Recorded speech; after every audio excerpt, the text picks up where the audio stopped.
Vamos então passar para este espaço que é chamado Dão Golo para amanhã, com o Ricardo Silveirinha. Temos vários tópicos para falar neste nosso espaço.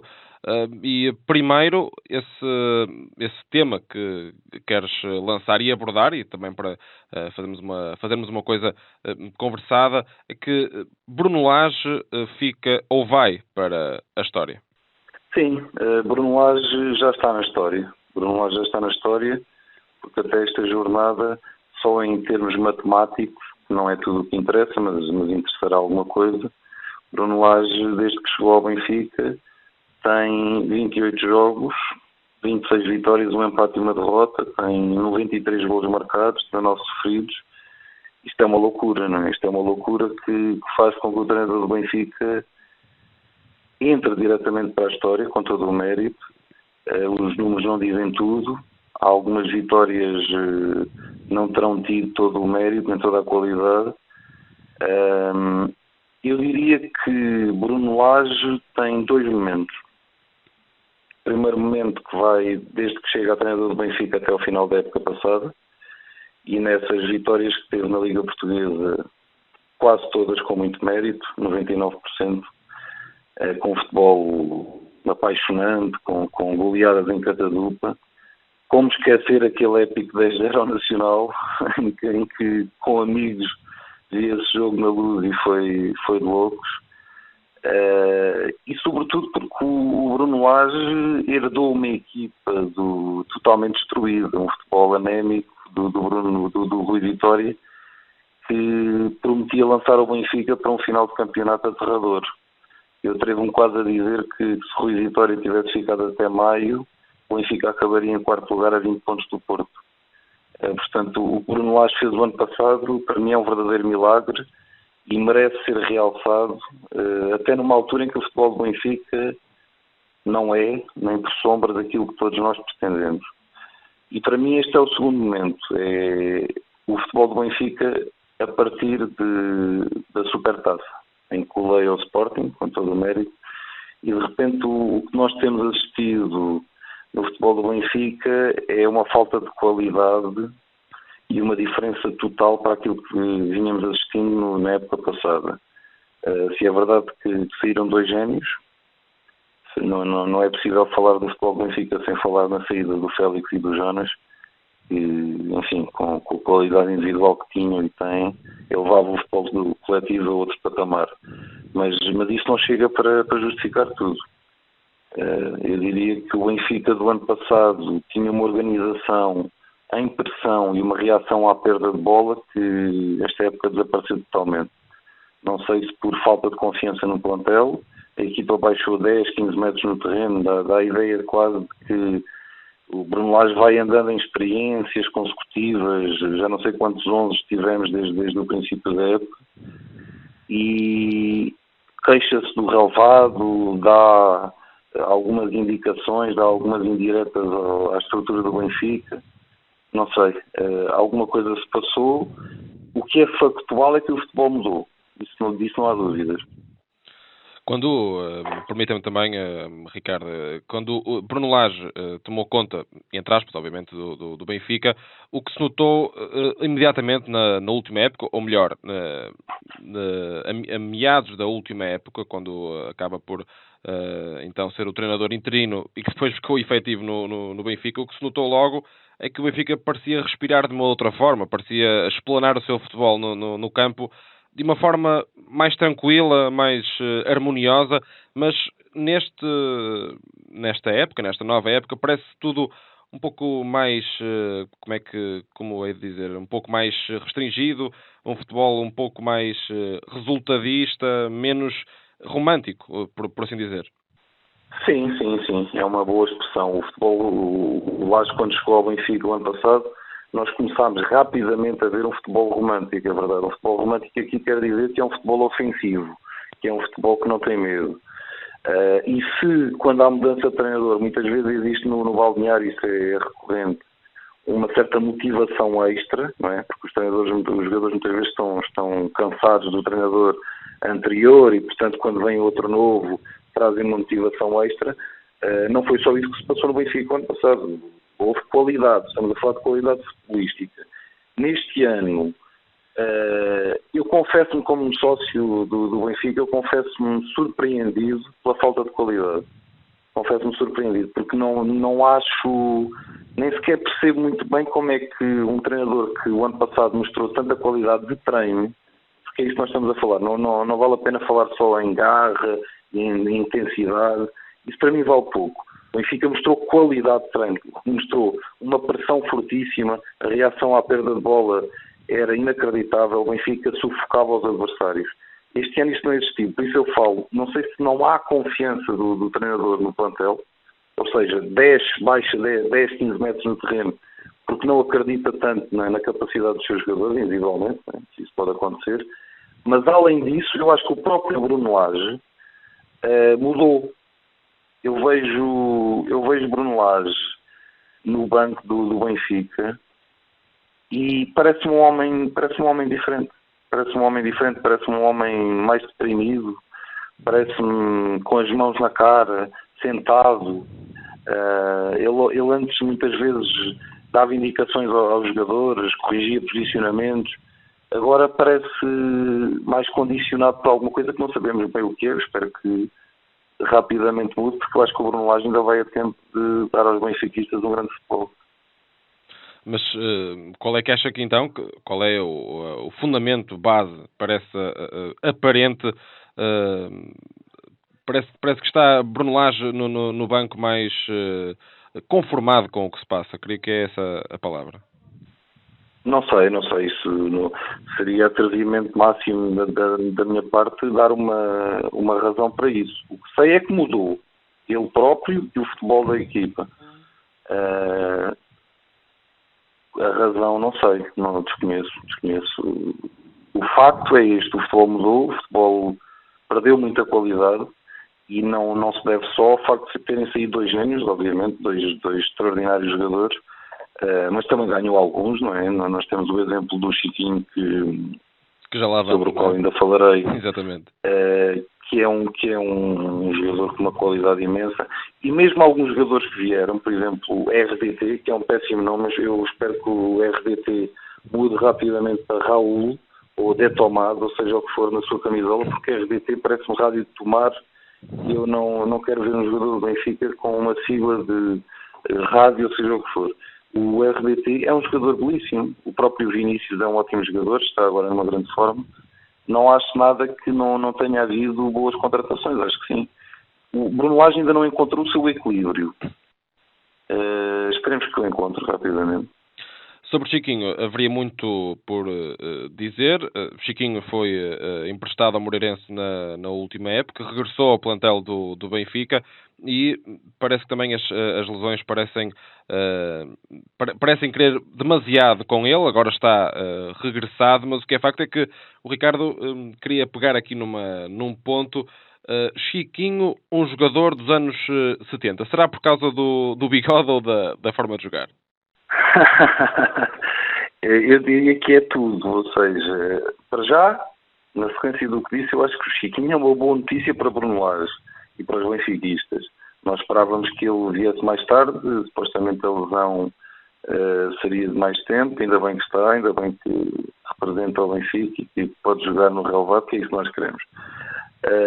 Quando eu digo que ele vem dos anos 70, é porque a imagem dele é diferente, não é? Ele tem um cabelo à escovinha, tem um belíssimo bigode, aprumadíssimo, tem um saber estar, a forma como se dirige aos árbitros, como se dirige aos outros jogadores. É quase um cavalheiro, parece que não faz mal a uma mosca e depois em campo destrói o sistema coletivo todo do adversário. Eu gosto de imaginar o Chiquinho com um chapéu de cowboy a fazer filmes do Western Spaghetti. Eu podia ser um ator do Sergio Leone. Vejo de cigarro na boca a disparar um tiro letal sem despentear. No outro lado, futebol, ele tem coisas dos anos 70 porque eu acho que ele joga muito como jogava as equipas monstruosas do Ajax, da seleção da Holanda, da Laranja Mecânica. Mais do que com o cérebro do que com os pés. Muito mais. Chiquinho é inteligência em campo. Quer dizer, ele tem uma técnica maravilhosa. mas eu acho que desconfio que se o Cruyff o visse jogar, queria ir na sua equipa, porque ele tem um conhecimento sobre o jogo que lhe vem da observação. É um pensador, é um pequeno detalhista. Eu imagino naqueles jogos de rua ele devia organizar a sua equipa, devia ensinar posicionamentos. Os colegas diziam chuta Chiquinho, mas ele metia no colega do lado para a bola ser o gol com mais eficácia. Ele tem um bocadinho este lado de ser muito mais inteligente futebolisticamente do que os outros. Isso nota-se. Ele agora trouxe qualidade à equipa do Benfica logo, de repente. Eu acho que vem de lesão, um jogador que vem de lesão. Trouxe logo, já no último jogo se viu isso. O Chiquinho tem sido utilizado no apoio ao avançado. O Chiquinho pode jogar mais atrás, pode jogar numa ala. É um tipo de jogador que sabe mais de cada posição do campo do que quase todos os colegas. Eu desconfio que se o Ruben Dias te lesionar e o Chiquinho tiver de jogar a central, o Chiquinho vai ser melhor central do que o Ruben Dias. E também importa falar que é um jogador extremamente jovem, tem 24 anos, na época passada ao serviço do Moreirense apontou 10 golos, o que é um pouco até foge um bocado à competência de um médio, não é? Ou seja, um médio à partida tem de servir quem está à frente, ou seja, também organizar o jogo, mas Chiquinho parece estar um pouco até acima do que lhe é esperado. Sim. Ele é muito mais do que só um médio. Ele, o ano passado, fez uma época fabulosa no Moreirense. Como ele era médio avançado. Sim, ele pode... falso 10. Como 10, sim, mas ele não é... O 10 antigo já desapareceu, não é? As equipas agora já não jogam com um 10 fixo, um 10 que seja quase um Rui Costa, ou seja o que for.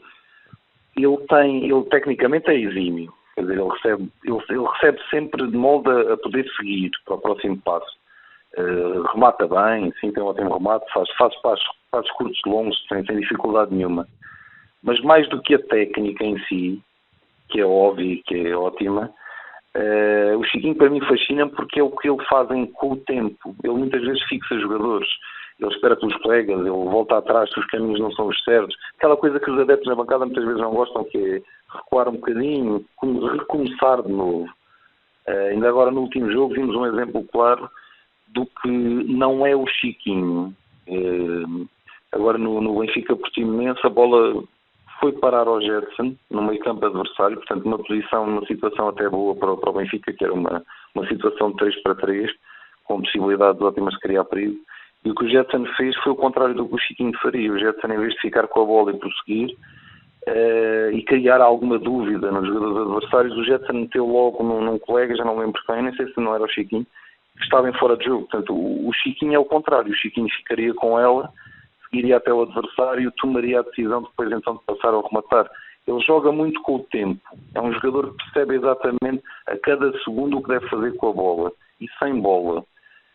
Estas coisas, por mais que se treinem exaustivamente nos treinos, na verdade nunca se treinam, não é? Há um instinto nos grandes jogadores, há uma inteligência futebolística que os diferencia. Eu acho que o Chiquinho é um jogador diferente, acho que tem muito a dar ao Benfica e esperemos que fique muitos anos no Glorioso. Eu acho que até é uma frase do Maradona, evidentemente vamos guardar essa grande lenda que fez anos nesta semana. Acho que a frase é dele. Ele diz algo do género que a diferença de um bom jogador para um enorme jogador é que o bom jogador recebe e passa. O enorme jogador recebe, orientado, guarda a bola e só a liberta quando achar que o jogo assim o diz, não é? Ou seja, contemporizar com a bola nos pés é uma coisa diferente. É algo que só os enormes jogadores é que percebem mais ou menos isso, não é? A grande diferença dos bons para os grandes jogadores é essa. Pronto, eu não sabia que o Maradona tinha dito isso, mas concordo totalmente com o Maradona. Não é tanto o passar ou não passar, é saber exatamente o que fazer. Eu dei o exemplo do Chiquinho e do Jetson. São dois jogadores completamente diferentes. Ou seja, se o Jetson é um jogador físico, nós nas bancadas podemos ver o Jetson a correr muito mais do que o Chiquinho. O Chiquinho não tem de andar a correr constantemente, não é estérico a jogar futebol. O Chiquinho até pode ficar parado às vezes ficar parado é o melhor que pode um jogador de futebol fazer. Portanto, o Chiquinho o que faz para mim é, normalmente, não quer dizer que não cometa erros, todos os jogadores cometem erros, normalmente decide bem.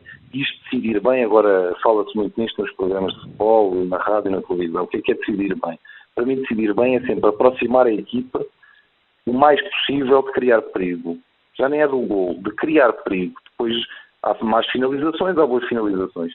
O Chiquinho consegue isto constantemente. O Chiquinho entrou agora no último jogo, tem logo 2 remates. Não é que isso importe muito, às vezes não tem de rematar, mas é a forma como recebe. Antes do remate, antes do primeiro remate que faz, a forma como recebe, roda, tem essa capacidade. Isto é para poucos. Eu acho mesmo que o Chiquinho, mais cedo ou mais tarde, olá Fernando Santos, deve ir à seleção, porque não temos muitos.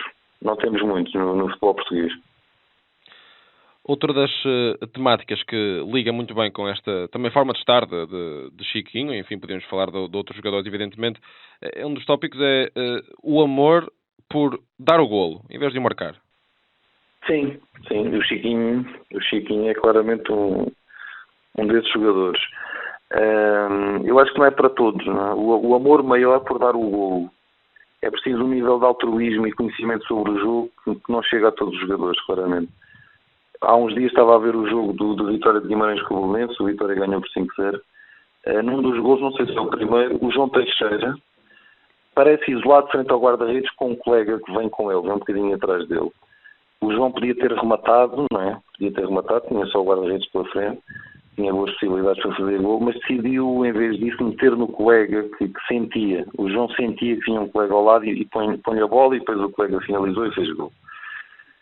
Eu gosto de realçar estes jogadores porque, para já, são os meus preferidos. É o tipo de jogador que percebe que um jogador contra um guarda-redes é uma boa situação, mas melhor ainda é um jogador contra 0 adversários, com a baliza aberta.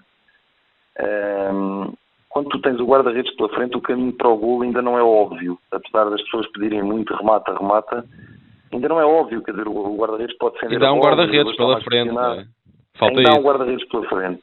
Isso é importante ter essa noção. Portanto, 2-1, passa a bola. Ou pelo menos cria a possibilidade de passares a bola. Também podes fingir, podes simular e depois segues tu. Mas o importante aqui é, não é óbvio que um jogador enfrenta um guarda-redes e remata a baliza. Eu acho que não é óbvio e acho que os grandes jogadores raramente o fazem. Temos o exemplo, claro, de um super jogador, para mim o maior da história, o Messi. O Messi enfrenta a baliza com o guarda-redes e com o colega ao lado, mete sempre a bola. Simula, deixa cair o guarda-redes e mete a bola no lado. Isto não é por acaso, não é? Enfim, no seu leque pessoal de fintas tinha pelo menos umas 30 para aplicar naquele momento, mas opta pelo mais fácil, ou seja, se tem um colega que está à partida muito melhor capaz de fazer o golo, ele entrega, porque sabe que ele à partida não o falha, não é? Sim, ele entrega e até usa aquilo que tu estás a dizer, João, até usa a sua capacidade técnica, porque ele não é só passar, ele pode fingir, pode simular, ele pode jogar com essa dúvida. O guarda-redes, a partir do momento em que leva com 2 jogadores adversários à frente, está sempre em inferioridade. Isso não quer dizer que o jogador que está com a bola tenha de rematar a baliza. O Messi faz isso, mas os grandes jogadores fazem isso. E até me apetece falar um bocadinho numa entrevista que eu vi no outro dia do Pizzi à BTV, na qual ele assumia que ficava muito mais feliz quando dá a passar do que quando marca golos. Eu acho isto maravilhoso. Acho que, quer dizer, na ditadura do golo, ouvir jogadores destes a dizerem que têm um orgasmo quando passam, ou um orgasmo maior quando passam do que quando marcam golos. Até me comove porque, numa nota pessoal, lembro-me os meus tempos de rua e de futebol. Eu joguei no Benfica de Abrantes e lembro-me dos meus colegas me pedirem para rematar constantemente. Estás em frente à área, remata e tal. Era uma coisa que não me fazia sentido nenhum, não é? A baliza muitas vezes para mim estava desfocada. Era o caminho que interessava. E isso, sempre pensando no golo, o jogador nunca desliga do golo, mas pensa em caminhos diferentes para chegar ao golo. Até o Bergkamp, vi há pouco tempo um documentário maravilhoso do Bergkamp naqueles primeiros anos do Arsenal, quando ele chega ao Arsenal, vindo do Inter. ele passou 7 ou 8 jogos na Premiership sem marcar golos. E os adeptos e a imprensa já estavam em fúria, queriam que o homem marcasse golos e já o criticavam, já o queriam meter no banco. Ele diz uma coisa deliciosa, que é, ele diz que nunca perdeu a calma, dedicava os seus jogos a tentar criar as condições perfeitas para que os outros marcassem. Isto é tão bonito, não é? Quase como em qualquer outro aspecto da vida, o que interessa é o caminho.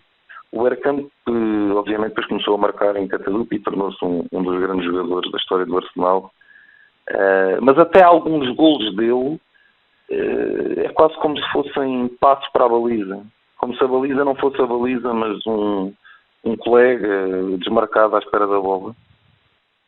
E ele tem uma frase também nessa entrevista que é deliciosa. Ele fala sobre o futebol de formação e diz que muitas vezes o resultado é posto em frente a tudo e muitas vezes a forma como se chega lá é muitíssimo mais importante. Ele diz mais uma coisa até, que não havia de ser proibido, mas quase um treinador pensar única e exclusivamente só na vitória, que os rapazes nem deviam estar preocupados com se perdem ou se ganham, ou se vencem esse jogo, que só se devem preocupar com isso na equipa sénior, porque na formação devem pensar só na forma como pensam o jogo. É de facto uma frase fantástica de um dos melhores do Arsenal e, creio eu, um dos melhores da Premier League.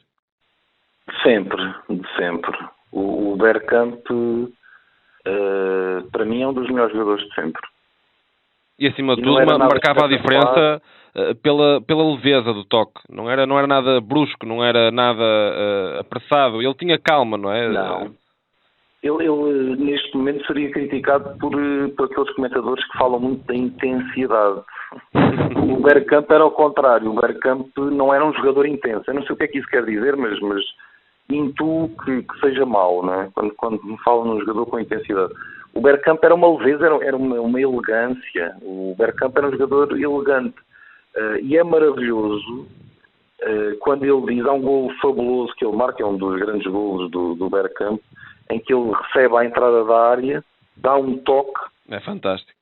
E vira todo, e portanto a bola passa, rodeia o adversário, e ele depois então finaliza. E o Ian Wright, que é o entrevistador, e foi colega dele, um grande jogador do Arsenal dos anos 90, pergunta-lhe se foi de propósito. E ele é tão holandês, os holandeses são muito honestos. Ele disse que não foi propriamente de propósito. O que aconteceu foi, a bola vem, eu dou este toque, e a partir daí percebo que não tenho de dar a roda toda, posso seguir por aqui. Portanto, é muito mais de intuição. Nós não temos de esperar que todas as genialidades sejam propositadas. O que acontece ali, isso para mim vale muito. Ele adaptou-se, naquele segundo adaptou-se àquela situação. E isto é de loucos. Ele tem outro gol fabuloso, que é um gol, acho que é contra o Newcastle, em que há um cruzamento quase do meio campo, e ele na esquerda, já dentro da grande área, na esquerda, recebe a bola fica-lhe colada ao pé, e depois então dá um toque por cima do adversário e marca. É isto, o Bergkamp é isto, é um jogador com uma elegância tremenda. E é isto que nós falamos aqui, não é?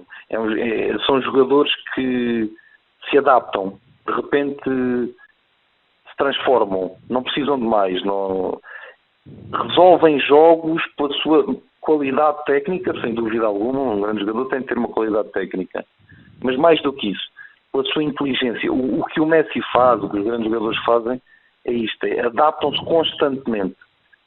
Eles percebem constantemente a movimentação do adversário, têm a noção da bola, têm a noção da baliza e têm a noção do adversário, para onde é que ele vai.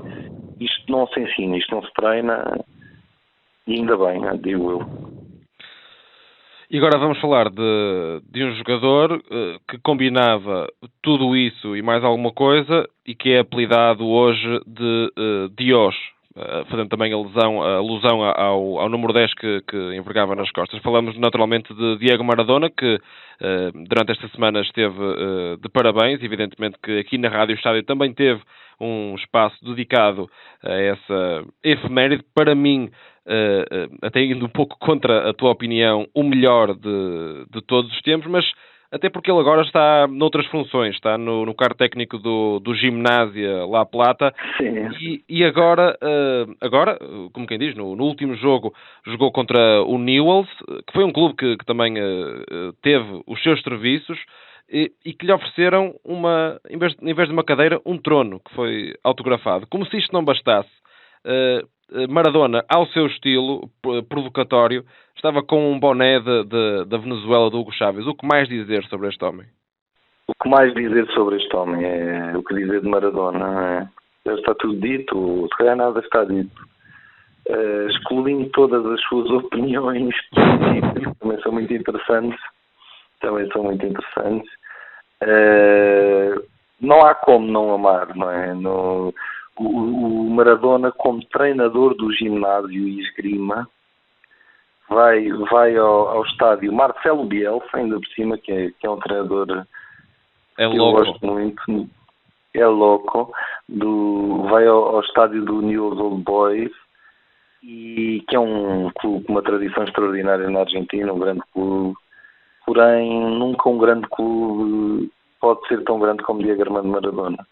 Então o que se passou foi delicioso. O que se passou no dia anterior ao jogo, ainda no hotel, em que os adeptos do Newell's acenaram para a varanda do hotel, onde aparece Maradona sempre como Deus, como Papa, como Rei, que é o que ele é um ídolo da Argentina e merecidamente. É um ídolo da Argentina porque ninguém se esqueceu na Argentina daquilo que ele fez, não é? Em 86. E isso para mim é comovente, porque falamos de um país que vive... Ricardo, tu estás a falar e até para quem nos ouve, eu estou-me a arrepiar porque eu sou um fã incondicional de Diego Maradona, porque mais do que o rasgo técnico, mais do que o que ele fazia com a bola, era como ele se apresentava em campo, não é? Quer dizer, é uma coisa inacreditável. Ainda há pouco tempo tive a oportunidade de fazer também essa menção do último jogo dele, ao serviço do Boca, contra o River Plate, que não deixa de ser absolutamente fenomenal. Ele, a primeira coisa que faz quando entra no estádio, no Monumental, é ir cumprimentar, saudar os adeptos que lá estavam, e depois é uma coisa ainda mais inacreditável, é que ele vai ao banco de suplentes do River e vai cumprimentar o Ramon Dias, que é uma coisa inacreditável, não é? Ele ultrapassava tudo o que era limites, era até os maus, não é? Até os maus, é isto. Porque nós falamos de um país que vive o futebol de uma forma maravilhosa, apaixonada, mas tão intensa que muitas vezes extravasa a rivalidade para tornar os campos de futebol em batalhas campais, não é? Nós estamos a falar na América do Sul, muitas vezes o que se passa é que nas imediações dos estádios há casos de feridos e outras vezes mortos e tudo. Portanto, é preciso contextualizar. A Argentina é um país que vive o futebol de forma apaixonada, mas cria grandes encontros de claques, etc. Ver um homem, um treinador do clube adversário chegar ao estádio do Newell's Old Boys cheio, ser louvado por todos os adeptos do Newell's Old Boys, ainda por cima ganhou 4-0, e receber um trono. A organização, a estrutura do Newell's Old Boys deu um trono a este homem para se sentar, com o seu cachucho na mão, o seu chapéu, como tu dizes, referente da Venezuela, Hugo Chávez, não é? Hugo Chávez.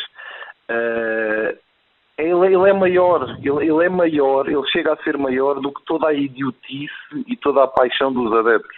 Ele é maior. Maradona é património imaterial do futebol. Ele trouxe-nos a loucura e o gênio, o talento. O VAR, aquele golo não teria passado no VAR. Ainda bem que não havia VAR, digo eu.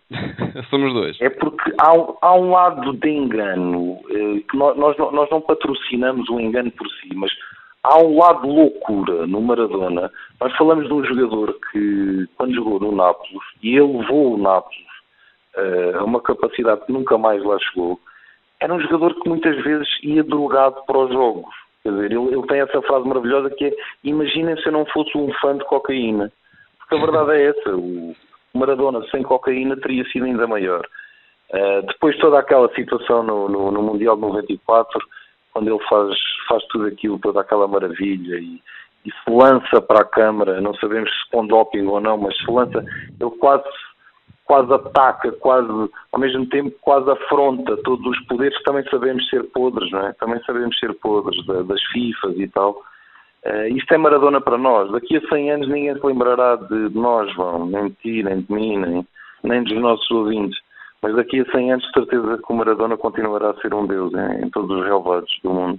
E para fechar, o que melhor do que uma música que ficou eternizada dos tão atuais Manu Chao, que, enfim, nem é preciso dizer nada, que dedicaram uma música ao Maradona.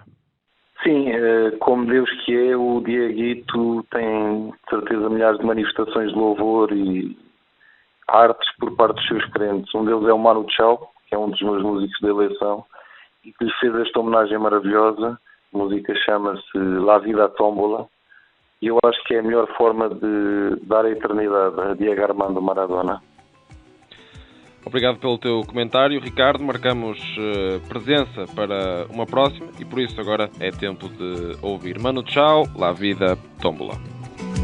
Si yo fuera Maradona, viviría como él. Si yo fuera Maradona, frente a cualquier portería. Si yo fuera Maradona, nunca me equivocaría. Si yo fuera Maradona, perdido en cualquier lugar. La vida es una tómbola, de noche y de día. La vida es una tómbola, y arriba y arriba. La vida es una tómbola, de noche y de día. La vida es una tómbola, y arriba y arriba. Si yo fuera Maradona, viviría como él. 1000 cohetes, 1000 amigos, lo que venga 1000%. Si yo fuera Maradona, saldría Mundiovisión para gritarles a la FIFA que ellos son el gran ladrón. La vida es una tómbola, de noche y de día. La vida es una tómbola, y arriba y arriba.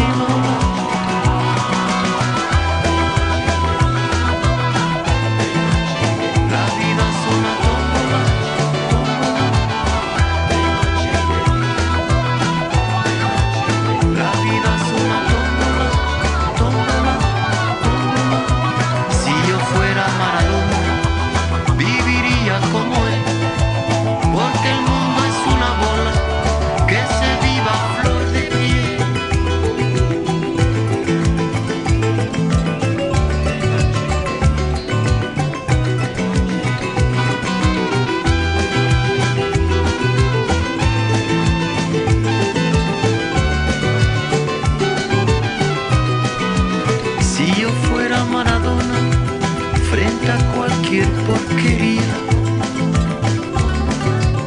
nunca me equivocaría. Si yo fuera Maradona y un partido que ganar. Si yo fuera Maradona, perdido en cualquier lugar. La vida es una tómbola, de noche y de día. La vida es una tómbola, y arriba y arriba. La vida es una tómbola, de noche y de día. La vida es una tómbola,